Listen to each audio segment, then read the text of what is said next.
Hello friends, माझं नाव ओमकार फसे आणि तुमचं सर्वांचं माझ्या यूट्यूब चॅनलवरती स्वागत आहे. सध्याच्याला मी ऑफिसमध्ये आहे आणि काम करत आहे जे की मला आता सध्याच्याला बोर होत आहे, कारण माझी संध्याकाळी आहे 6:30 वाजताची ट्रेन, जी की आहे नागपूरला जाण्यासाठी. आणि नागपूरला आहे माझ्या मित्राचं लग्न, ज्या ठिकाणी आम्ही मजा, मस्ती, डान्स आणि सोबत रील्स पण काढणार आहोत. चला तर मग बघूया माझ्या मित्राचं लग्न. ऑफिसमध्ये मी कसा बसा खेळत, टाईमपास करत, काम करत टाईम काढला आणि मी घरी आलो. मी पॅकिंग बिलकुलसुद्धा केली नव्हती, तर चला तर मग आपण आता पॅकिंग करू. लग्नाच्या ठिकाणी आमचा 1 दिवसाचा स्टे होता, म्हणून त्या पद्धतीने बॅग पॅकिंग करायची होती. तर सर्वात पहिल्यांदा मी माझे लग्नात घालायचे शूज पॅक केले, नंतर लग्नाचे आणि हळदीचे ड्रेस पॅक केले. आणि असं ऐकून होतं की नागपूरला ऊन खूप जास्त असते. पहिल्यांदा चाललो होतो म्हणून सनस्क्रीन एक घेतली. चला तर मग आपली आता बॅग पॅकिंग झाली आहे, तर आपण आता निघू. सध्याच्याला मी माझ्या फ्रेंडच्या फ्लॅटवर जाणार आहे, ज्या ठिकाणी माझा हा मित्र मला ड्रॉप करत आहे. तिथून माझी एक फ्रेंड पण मला सोबत येणार आहे, जी की सकाळी 6 वाजता नाशिकवरून बसली आहे आणि इथं आली पुण्यात. ती पण मला सोबत असणार आहे नागपूरला जाण्यासाठी. सध्याच्याला ती झोपलेली आहे, थकलेली असल्यामुळं. तर तिला उठत असतानाच मला मेसेज पडला की आमची जी ट्रेन आहे ती 2 तासांनी रिशेड्यूल झाली आहे. 6:30ची 8:30ला ट्रेन झाली आहे.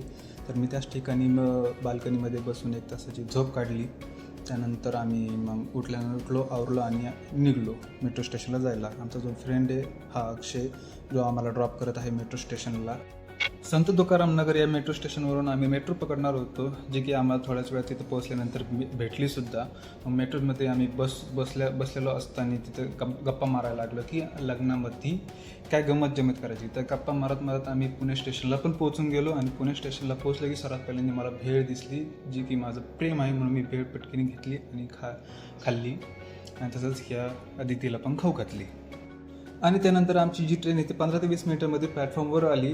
पण जे ट्रेनचे जे दरवाजे होते ते आतमधून पूर्णपणे बंद होते, त्यामुळे आतमध्ये चढता येत नव्हते. तर एका पॅसेंजरने काय केलं, जी आपत्कालीन खिडकी, इमर्जन्सी एक्झिटवाली खिडकी, त्यातून आतमध्ये गेला आणि आतमधून दरवाजे खोलले आणि आम्हाला आतमध्ये जाता आलं. अदितीची बहीण पण आली होती तिला भेटण्यासाठी. तर तिने मस्तपैकी बटाट्याची भाजी आणि चपाती आणली होती टिफिनमध्ये आम्हाला खायला. तसंच आमचा ट्रेनचा निघायचा टायमिंग पण झालेला होता, म्हणून ती बाहेर गेली. तसंच ताईने तिची पाण्याची बॉटल आम्हाला दिली, जेणेकरून पाणी जे आहे ते गार राहील, गरम नाही होणार ट्रॅव्हलिंगमध्ये आणि आम्हाला गार पाणी पिता येईल. नंतर ताईला शेवटचं बाय करून आमची आतमध्ये येऊन बसलो आणि आमची ट्रेन शेवटी निघलेली होती नागपूरला पुण्यावरून. ही पोरगी बघा किती खुश आणि एक्सायटेड दिसत आहे, कारण हिला लग्नामध्ये नाचायला भेटणार आहे. ही पोरगी लग्नात येते तर फक्त नाचण्यासाठीच. तिने तिच्या मम्मीला सांगितले नव्हते की आम्ही ट्रेनमध्ये बसलो आहे म्हणून. तर तिने तिथे फोन करून सांगितलं की आम्ही ट्रेनमध्ये बसलो आणि नागपूरला चाललो आहे. आम्हाला सीट वगैरे पण भेटली आणि आमच्यासमोर एक गोंडस पोरगी होती. मग आम्ही तिच्याबरोबर आता बोलायला लागलो होतो. तुझं नाव काय ग? हे तुझं नाव काय? काय ऐकायला नाही आलं? ॲश्लिशा, मस्त नाव आहे ग.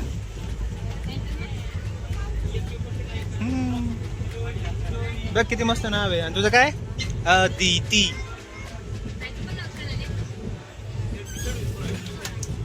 स्माइल दे, स्माइल. ॲश्लेषा, स्माइल. ट्रेनमध्ये बसून आम्हाला 2 ते 2.5 तास झाले होते, म्हणून अदिती वरती झोपायला गेली आणि मी ॲश्लेषा बरोबर खेळत बसलो होतो. काय कर हाय? काय कर ॲश्लेषा? काय कर हाय? मला पण खूप झोप यायला लागली होती, पण टीसी आल्यावर परत उठायला लागलं असतं म्हणून मी झोपत नव्हतो, जागा राहिलो होतो त्यामुळं. पण हे आणि सोबत या ॲश्लेषा पण होती. आम्हाला ती पण मजा मस्ती करत तिकडे उड्या मारत खेळत बसलेली होती. पडशील तू? बस काय नाही लागन, उडे नको मारू, लागन तुला.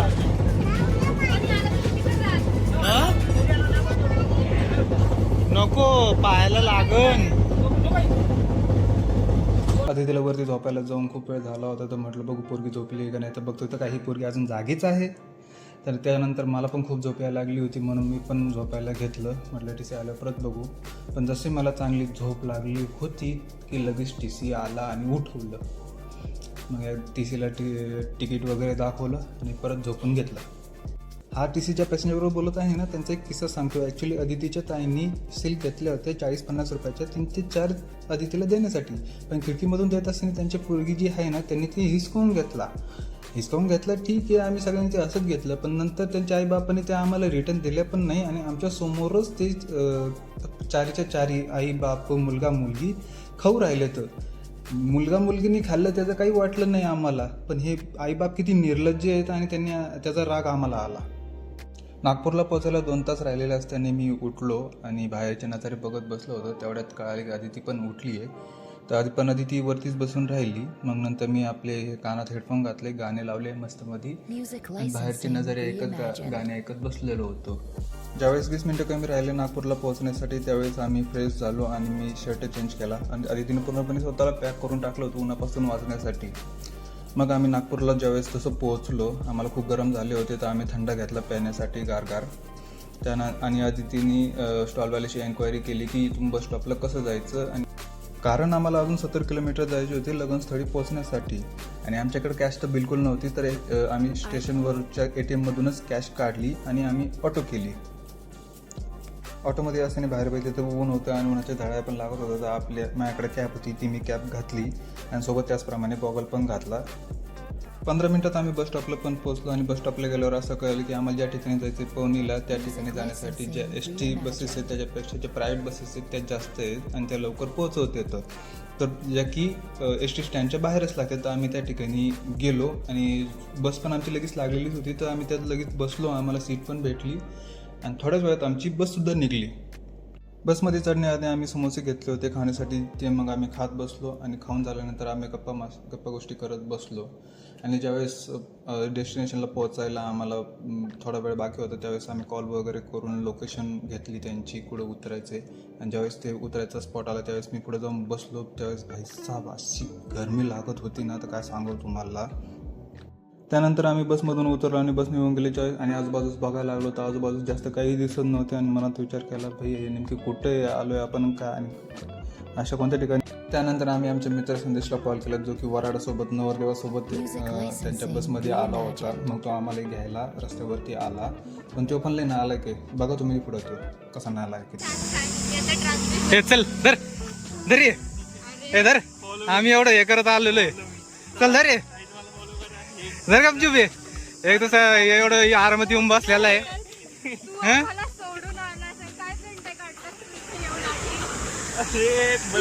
रे ते गाणं धर, तुझ्या यायला धरतो का नाही बघा, धर बर का. तुम्हाला असं नाही वाटत माझी पण बॅग आहे? मला एक आयडिया आली. निव्वळ 5 मिनिटात आम्ही नवरीच्या घरी पोहोचलो आणि त्या ठिकाणी मस्तपैकी मंडप टाकलेला होता आणि विवेक आम्हाला भेटायला आला. त्याला म्हणतोय आम्ही नवरीसोबत आम्हाला ओळख करून दे. तर पोरगा तिच्याकडं बघतोय, इकडं तिकडे जाती ती आणि त्याच्याकडे नुसतं बघतोय आणि लाजतोय, हाक सुद्धा मारत नाही आहेस तो.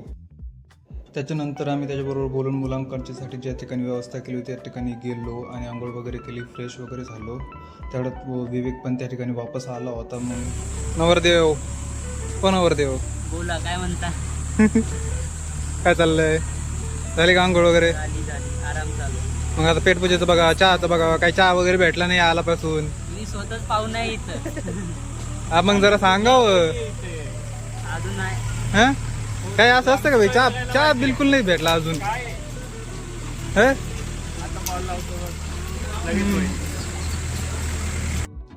तर हळदीसाठी काही सामान बाकी राहिले होते, तर मी अदितीला सोबत घेतले आणि आम्ही निघलो होतो सामान आणायला. तर संध्याकाळचे 6 वाजले तर आणि आम्हाला आता हळदी वगैरे आणायला जायचं आहे. तिथं हळदीची तयारी वगैरे करायची, हळद वगैरे आणली नाही, पण सोबत अजून दुसरं काही सामान पण आणायचं आहे. त्यासाठी आम्ही चाललो आहे. तिला मेहंदीचं कोण आणायचं, मेहंदी लावायची, अशाच अजून वेगवेगळ्या गोष्टी आणायच्यात. बाईक घेतली नवरीकडच्या मी. चला तर मग चला आता मार्केट वगैरे कुठे बघायचं चालू आहे. चला. मार्केट त्या ठिकाणी 5 किलोमीटर अंतरावर होते. तर सर्वात पहिल्यांदा गेल्या ह्यांनी गजऱ्याची ऑर्डर दिली जी की उद्या भेटणार आहे. त्यानंतर आम्ही हळदी घेतली आणि नंतर कपड्याच्या दुकानातून हळदीचा टावेल घेतला आणि नंतर अदितीला नाही का तिच्या साडीसाठी मॅचिंग बांगड्या पाहिजे होतं, त्यासाठी तिने टाईम घेतला. त्यानंतर आम्ही वापस आलो तर बघतोय काय हेच आमचे 6 मित्र लोक गेम खेळत बसलेले आहेत. विवेक आईस्क्रीम खाल्ली का? सगळ्यांना आईस्क्रीम आणलेली आहे. विवेक कडून आहे. आम्हाला काय? मला भेटलीच नाही काका. अरे मग तिने बिचारा जो वेदांत होता त्याला बाजूला काढली आणि स्वतः गेम खेळत बसली त्याच्या जागी.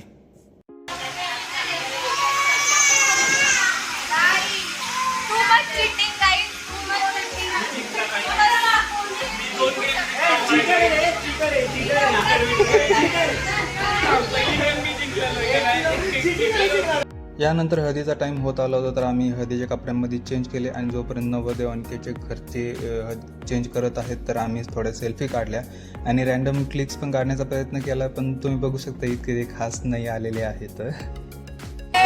हा नवरदेवाची लाडकी बाची श्रुती, हा आमचा नवरदेव रेडी आहे. आता नवरदेवाचे मित्र लोक संदेश, अदिती, वेदांत, लास्टला मी Omkar. Ready for haldi. Where is नवरदेव? इज अवर नवरदेव. Team room. नवरीच्या घरी गेलो हळदी सेलिब्रेट करण्यासाठी. त्यावेळेस कळालं की आता फक्त फोटोशूट आहे, जेवण आणि डान्स करण्यासाठी डीजे लावलेला आहे आणि जी हळद आहे ती 12 नंतर सेलिब्रेट करायची, कारण शनिवार होता. शनिवारी त्यांच्याकडं हळद सेलिब्रेट केली नाही जात. मग आम्ही सर्वात पहिल्यांदा फोटोशूट केला. आमचे फोटो बघण्याआधी विवेककडं बघा, पोरगा फुल नर्वस झालेला आहे. त्याला एक तर त्याला चष्मा पण नाही म्हणून दिसत पण नाही आहे आणि त्याला नीटनाटकी स्माईल पण देत आहे आणि इतका नर्वस झाला आहे तो. यानंतर आम्ही त्यांच्याबरोबर फोटोज काढले आणि नंतर आम्ही आमचे स्वतःचे पण सेपरेट काही फोटोज काढले आणि आधी तिने तिच्या ट्रान्झॅक्शन रीसाठी व्हिडिओ पण बनवून घेतला माझ्याकडून आणि नंतर आम्ही डान्स करायला गेलो.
डान्स करू करू आम्ही एकदम पूर्ण थकून गेलो होतो. आम्हाला खूप घाम पण येत होता आणि नंतर मी विवेकच्या बाचीला शोधत होतो, लाडकी बाची, तर ती दिसत नव्हती आणि ती बघतोय तर काय.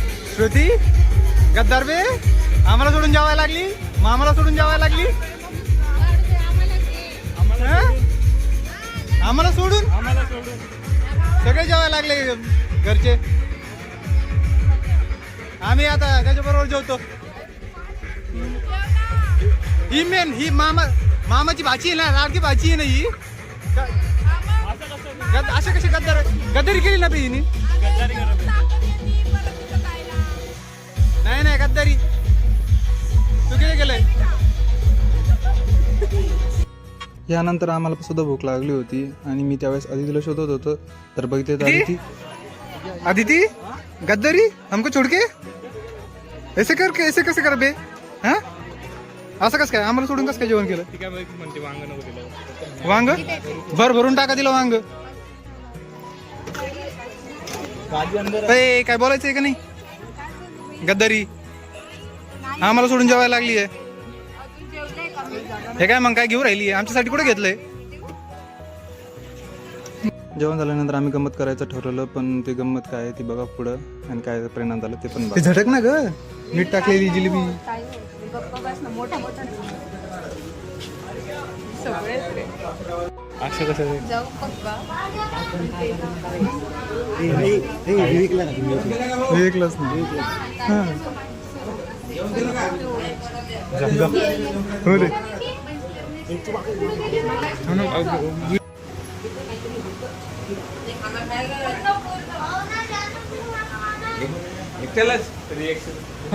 तुम्हाला पण खायची का?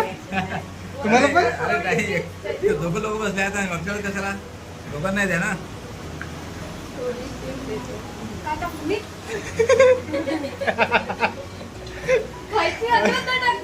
विवेकने खाल्ली आहे. विवेकने खाल्ली यार. हा जाऊ दे, तुझा पचका झाला. विवेकने खाल्ली मग खाल्ली ना, ते काहीच बोलले. गाईज पचका झाला आहे. जी रिॲक्शन पाहिजे ना ती भेटली नाही रिॲक्शन कडून. जिलेबीला मागून पुढून मीठ लावलं होतं आणि त्याला खाऊ घातलं. तिने खाऊन पण घेतली. काहीच रिॲक्शन नाही. तुझा पचका झालाय. तिचा पचका झाला ना. पचका झाला. चला. सगळ्यांचं जेवण झाल्यानंतर आम्ही नवरीच्या घरी थोडा वेळ थांबलो होतो. त्या ठिकाणी मग आम्ही थोड्या सेल्फीज पण काढल्या, ज्या की आता तुम्ही बघता.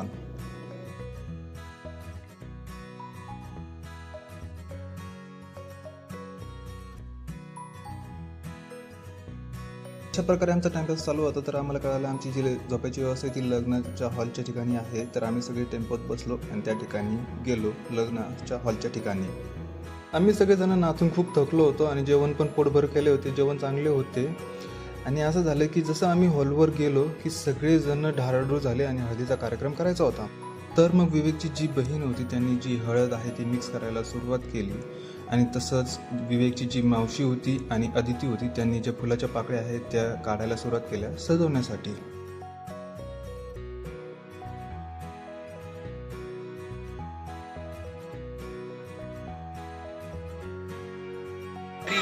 विवेकला एक तर सोडून तुझ्या जेवण केलं. तूच गद्दार. भाजी कसली मित्र असून काय कामीचा नाही तू. इथं बघ इथं काम करू राहिले तर तू रिकामा बसून ये. तू रिकामा बसून ये. तू मित्र, तू रिकामा बसून ये. असा रिकामा आहे बिचारे. काम करतात ते स्वतः रिकाम वगैरे करतोय. आता तू काहीच करत नाही, मोकळी बसून आहे. झोपायला लागली होती तू. बर ठीक आहे. तुझे पण गद्दारचे सगळे कॅप्चर करते मी लवकरच. तू जेवताना काढलं नाही मी. थांब बघ आता. नवरदेवाचा मोबाईल स्विच ऑफ.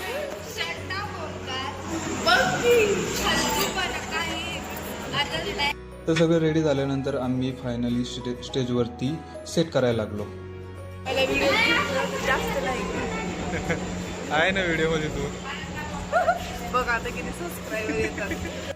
नवरदेव तर स्टेजवर बसून गेला होता पण त्यांनी मांडवळ्या बांधल्या नव्हत्या. तर त्याची बहीण आणि मावशीने त्या मांडवळ्या बांधल्या आणि अशा प्रकारे आमची जी विवेकची आहे ती हळदी सुरू झाली आहे. सर्वात पहिल्यांदा हळद जी आहे ती विवेकच्या मातोश्रींनी लावली आणि अशा प्रकारे हळदीची सुरुवात झाली.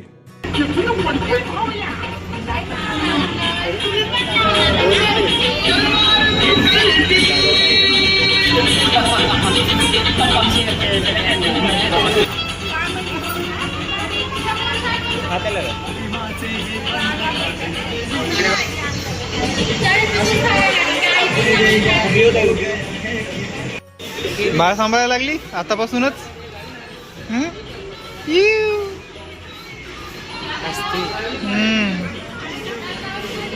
रडायला पण लागली ती. रडायसारखं तोंड केलंय तू.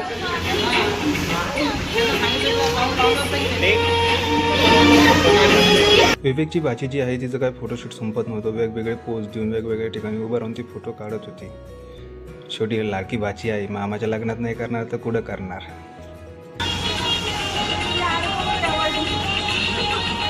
जोपर्यंत विवेकच्या रिलेटिव्हचे फोटोज काढून होत नाहीये हळदीमध्ये तर आम्ही तोपर्यंत साईडला बसून टाइमपास करत बसलेलो होतो. जसा आमचा नंबर आला आम्ही खूप सारे फोटोज काढले त्याच्याबरोबर आणि त्याच्यानंतर आम्ही सुद्धा हळद खेळायला मोकळे झालो.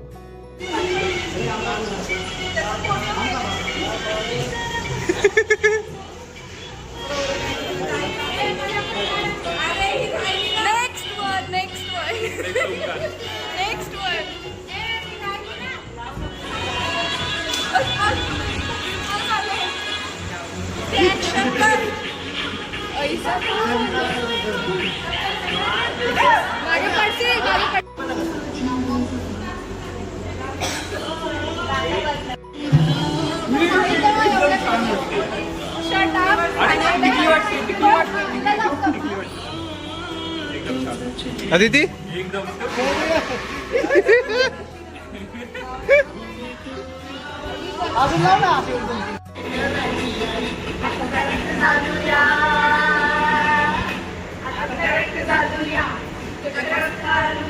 विवेकला सगळ्यांची हळद लावून झाली, त्याचा फोटोशूट सुरू झाला आणि त्याच्यानंतर आम्ही त्याच्याबरोबर सेल्फीज वगैरे काढल्या. सेल्फीज झाल्या पण एक रील तो बनती आहे ना भाई हळदीची, तर मग आम्ही ती रील पण काढली जी की तुम्ही माझ्या इंस्टा प्रोफाईलला जाऊन पाहू शकता. याच्यानंतर आम्हाला सगळ्यांना परत डान्स करायची खूप इच्छा झाली म्हणून आम्ही तिथं गाणं लावले आणि डान्स करत बसलो परत. त्यातलं एक हे डान्सचा व्हिडिओ.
तर आता मग आता आमची इथं हळद संपलेली आहे. खूप मजा मस्ती धिंगाणा वगैरे करत आहे, नाच गाणे करत हळद पार पाडली आहे.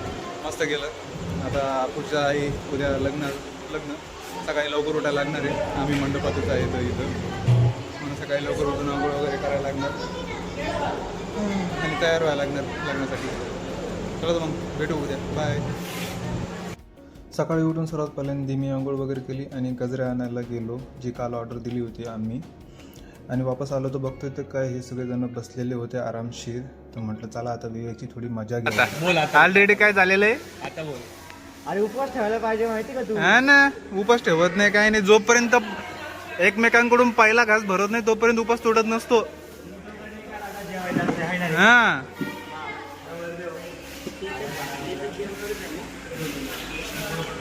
आम्हाला सर्वांना खूप भूक लागली होती तर आम्ही बाहेर जेवायला पडलो. असं नव्हतं की मुलीकडच्यांनी काही व्यवस्था केली नव्हती, त्यांनी केली होती पण आम्हाला अजून भूक लागलेली होती तर म्हणून आम्ही बाहेर पडलो. आणि आता सध्याच्याला आमच्याबरोबर अदिती नाही आहे कारण ती रेडी व्हायला थांबली होती. असं पोरींना रेडी व्हायला खूप टाईम लागत असतो. मला सकाळी गजरे आणायला ज्यावेळेस चाललो होतो ना त्यावेळेस एक भोजनालय दिसले होते की जवळच होते हॉलपासून. तर मग आम्ही त्या भोजनालयात जायचं ठरवलं आणि ते गेल्यानंतर तिथं बसून आम्ही व्हेज पुलावची ऑर्डर दिली. ते आम्ही बरोबर बोलत असतानाच आम्हाला एक छोट्या पोराकडे लक्ष दिले तर तो एकदम गोल गोल पोळी लाटत होता. ते बघून आम्हाला स्वतःला आमची लाज भरली. मग थोड्यात आमचा व्हेज पुलाव पण आला आणि त्याच्यावर आम्ही तुटून पडलो. आता आमचं खाऊन झालेलं आहे आणि नवरदेवासाठी पार्सल घेतलं आहे. खूप छान होतं आणि मस्त लागलं. अनएक्सपेक्टेड होतं म्हणून चांगलं लागलं. आता चाललं मंडपाकडे चाललोय वापस. नवरदेवाला लागली भूक, करतोय आता जेवण. आमच्यामध्ये हीच फक्त एक एवढी रेडी रूम बसली आहे. तिला काही गरज नाहीये. हॅलो श्रुती, तयार झालीस तू? चांगलीच दिसती तू. मस्त मस्त. ह्यांचं इथं जेवण चालू आहे. अरे उरकतं का नाही तुमचं जेवण?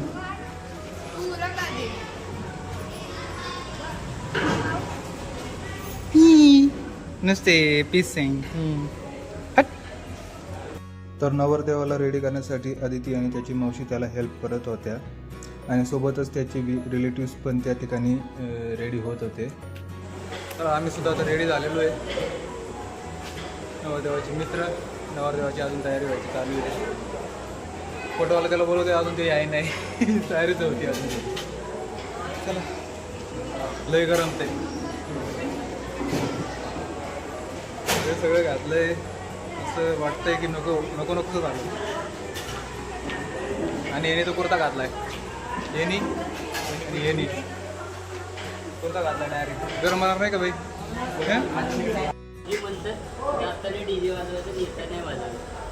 असं उलट कुठवर आपण सगळ्यांनी आधी तिथे जायचं, मग येताना वाजवायचं. माझी वेणी करून देत म्हणून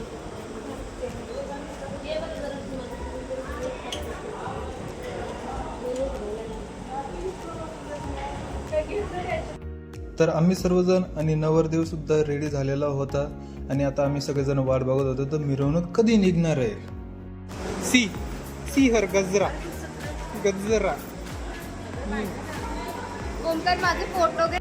तर ऐकलंच तुम्ही, तिने ऑर्डर सोडली तिचे फोटो काढण्यासाठी. तर मग मी तिचे काही फोटो वगैरेच काढले आणि सोबतच तिने कालची जी ट्रान्झॅक्शन रील होती ना ती आज कंप्लीट करून घेतली.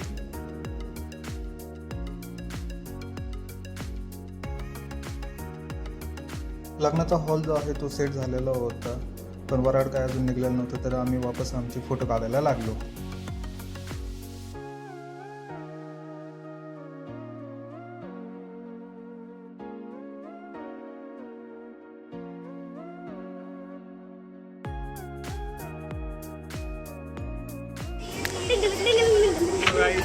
आम्ही इथनं चाललेलो आहे. चला आता वराड निघणार आहे, मिरवणूक. अरे हिर बाबा. आणि आमच्या सोबत हे पण आहे, जिला पण बारकी म्हणून जरा लपून जाते. लपून जाते, नेहमी हरवतो. आम्ही दोघं कसे हायटेड आहे. त्याला पण येतो एवढा हात दाखवतो. आम्ही सर्वजण हॉलच्या बाहेर जमा झालो होतो आणि वाट बघतो कधी जो नवरदेवाचा फोटोशूट आहे तो संपेल आणि जी वराडाची मिरवणूक आहे आणि ती निघेल. 12:30 झाले होते तरी अजून वराडाची मिरवणूक जी काय आहे ती निघली नव्हती. तर मग आधी तिने ते बघितले आणि चान्स मारला आणि मला म्हटले की माझे फोटो काढू अजून.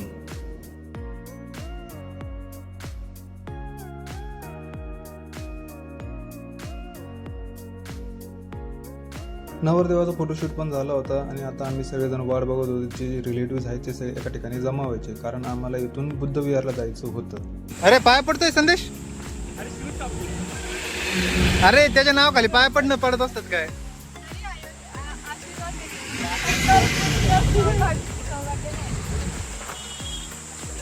अष्टपुत्र भव म्हण. अष्टपुत्र राहू क्रिकेट टीम म्हण.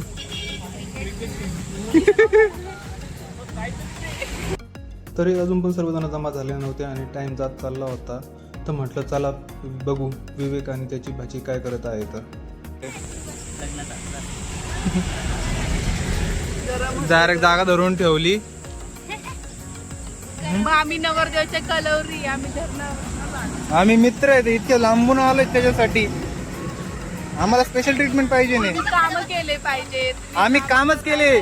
तुम्ही गद्दारपणे काल जेवायला बसली, आवरायला बसली. आम्ही जाऊन हळद आणली याच्यासाठी, फुलं आणले, तुमच्यासाठी खायला आणलं आणि तुम्ही काय करताय? खाल्लं तर काही इथं डायरेक्ट बसून येतं. बटरस्कॉच कोणी खाल्लं काल? माझ्यासाठी आणली नव्हती म्हणून स्पेशल मागवली होती. मी आणलं होतं ना पण ते.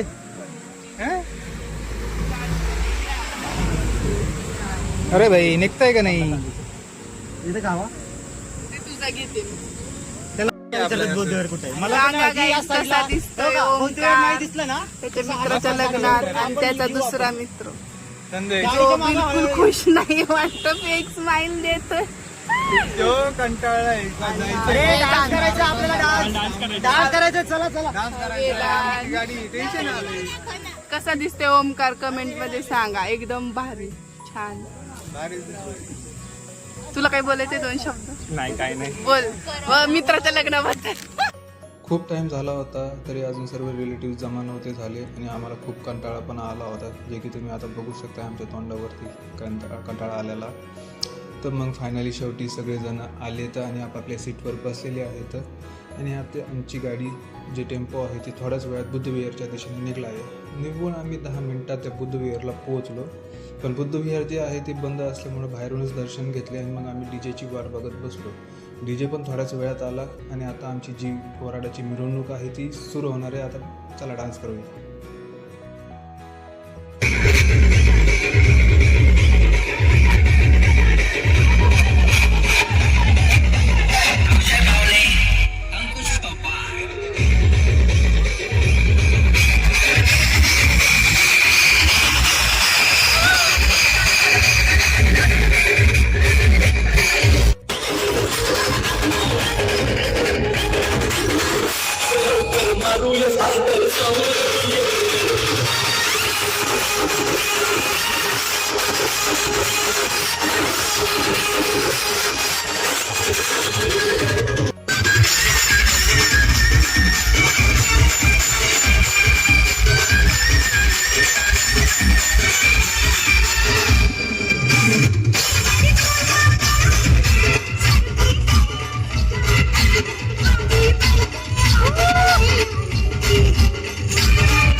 लग्नाच्या हॉलच्या जवळ आल्यावर विवेकचे जे रिलेटिव्ह आहेत त्यांनी त्याला खांद्यावर उचललं आणि त्याची एंट्री जी आहे ती खांद्यावरच केली हॉलमध्ये.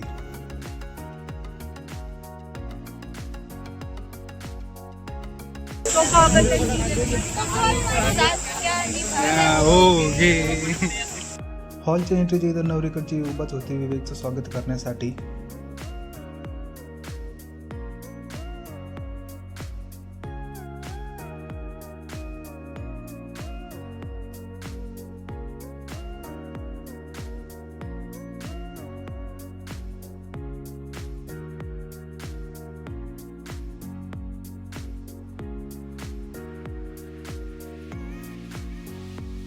हॉलमधलं स्टेज पण पूर्णपणे सजवले गेले होतं आणि जे गेस्ट पण आहेत ते पण आलेले होते. हालत ते तरी नाही काही थोडंसं मी तर पूर्ण बघा पूर्ण खूप ऊन आहे, त्या उन्हात नाचलोय.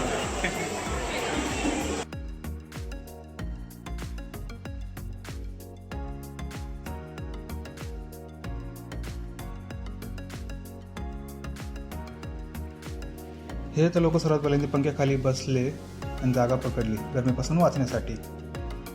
थोड्याच वेळात नवरदेवाची एंट्रीसुद्धा स्टेजवरती झाली, पण अजून नवरी आलेली नव्हती. तर जो नवरदेव आहे तो एकटाच स्टेजवरती बसून होता आणि थोड्याच वेळात नवरीची पण एंट्री झाली.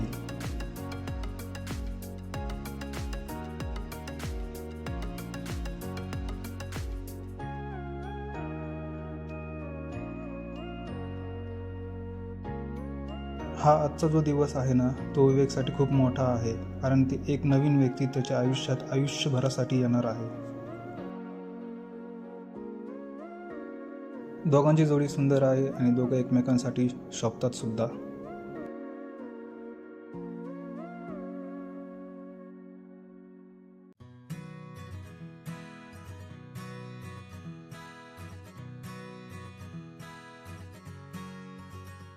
तुम्ही बघू शकता नवरीच्या तोंडावर थोडासा नर्वसनेस दिसत आहे आणि असणार पण ना. तिला ज्या ठिकाणी लहानपणापासून राहिली ते घर सोडून तिला आयुष्यभरासाठी दुसऱ्या घरात जायचे होते आणि तिथं तिचा संसार करायचा आहे. नंतर गुरुजींच्या मार्गदर्शनाखाली जी ज्योत जी आहे ती प्रज्वलित केली त्यांनी.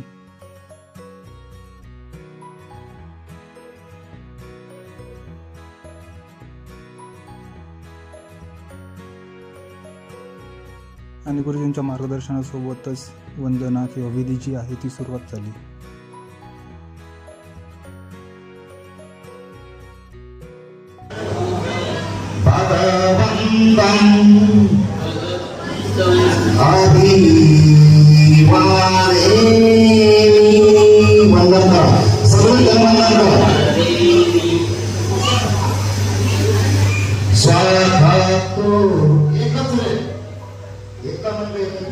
स्वाधातु भगवता शरणं गच्छामि पदयामि धम्मं शरणं गच्छामि. बाबासाहेब आंबेडकरांचा आणि बुद्धांचा एवढे आपण मोठे आणि प्रगल्भाने झालो की पायात चप्पल घालून बुद्धवाणीचा आव्हान करा.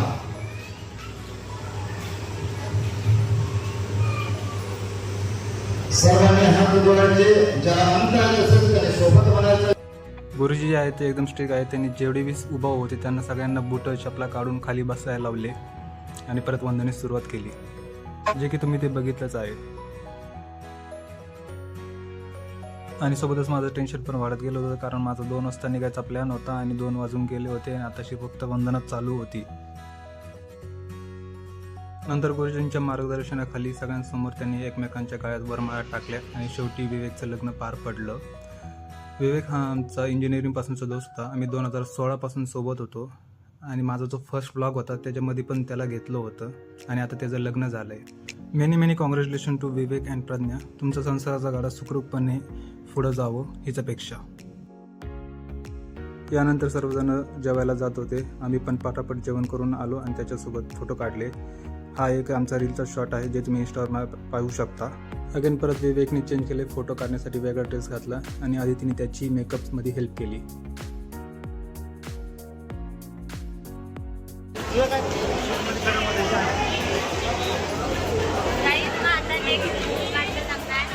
सगळ्यांना आम्ही सगळ्यांकडून इन्व्हिटेशन देतो.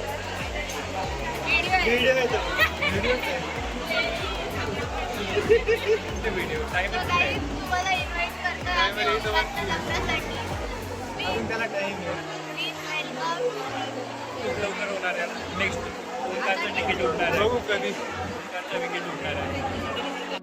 लास्टला आम्ही एक फनी रील काढली जी की माझ्या इंस्टाग्राम प्रोफाईलवरती आहे. त्या इंस्टाग्राम प्रोफाईलची लिंक माझ्या डिस्क्रिप्शन बॉक्समध्ये आहे, तुम्ही त्या ठिकाणी जाऊन पाहू शकता.